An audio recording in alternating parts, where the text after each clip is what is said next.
ಚಿಕ್ಕಬಳ್ಳಾಪುರ ಲೋಕಸಭಾ ಕ್ಷೇತ್ರದ ಬಾಗೇಪಲ್ಲಿ ವಿಧಾನಸಭಾ ಕ್ಷೇತ್ರದಲ್ಲಿ ಕಾಂಗ್ರೆಸ್ ಪಕ್ಷಕ್ಕೆ ಲೀಡ್ ಬಂದಿದ್ದಕ್ಕೆ ಬಾಡೂಟ ಆಯೋಜನೆಯನ್ನ ಮಾಡಲಾಗಿತ್ತು. ಬಾಗೇಪಲ್ಲಿ ಶಾಸಕ ಎಸ್ಎನ್ ಸುಬ್ಬಾರೆಡ್ಡಿ ಅವರು ಕಾಂಗ್ರೆಸ್ ಕಾರ್ಯಕರ್ತರಿಗೆ ಬಾಡೂಟವನ್ನ ಆಯೋಜಿಸಿದ್ರು. ಮಟನ್ ಪಲಾವ್, ಚಿಕನ್ ಫ್ರೈ, ಮುದ್ದೆ, ಇಡ್ಲಿ, ಕಾಲ್ ಸೂಪ್, ಕಬಾಬ್ ಸೇರಿ ಹಲವು ಖಾದ್ಯಗಳನ್ನ ಕಾರ್ಯಕರ್ತರಿಗೆ ಬಡಿಸಿದ್ರು. ಇನ್ನು ಬಾಗೇಪಲ್ಲಿಯಲ್ಲಿ ಕಾಂಗ್ರೆಸ್ ಲೀಡ್ ಬರೋದಕ್ಕೆ ಕಾರ್ಯಕರ್ತರು ಹಗಲಿರುಳು ಶ್ರಮಿಸಿದ್ದಾರೆ. ಹೀಗಾಗಿ ಕಾರ್ಯಕರ್ತರಿಗೆ ಕೃತಜ್ಞತೆ ಸಲ್ಲಿಸುವುದಕ್ಕೆ ಊಟದ ವ್ಯವಸ್ಥೆಯನ್ನ ಮಾಡಲಾಗಿದೆ ಎಂದರು. ಇನ್ನು ಬಾಡೂಟ ಕಾರ್ಯಕ್ರಮದಲ್ಲಿ ಕಾಂಗ್ರೆಸ್ ಪರಾಜಿತ ಅಭ್ಯರ್ಥಿ ರಕ್ಷಾ ರಾಮಯ್ಯ, ಸಚಿವ ಎಂಸಿ ಸುಧಾಕರ್, ಮಾಜಿ ಶಾಸಕ ಎನ್ಎಚ್ ಶಿವಶಂಕರ್ ರೆಡ್ಡಿ ಸೇರಿ ಹಲವರು ಭಾಗಿಯಾಗಿದ್ದರು.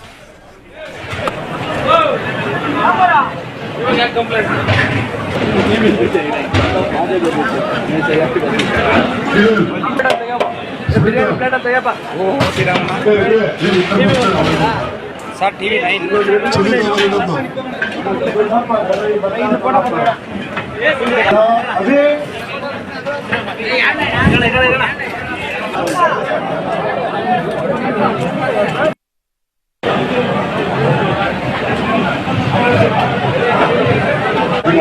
ನಮ್ಮ ಒಂದು ಕಾಂಗ್ರೆಸ್ ಕಾರ್ಯಕರ್ತರಿಗೆ ಒಂದು ಚಿಕ್ಕದಾದ ಅವಕಾಶ.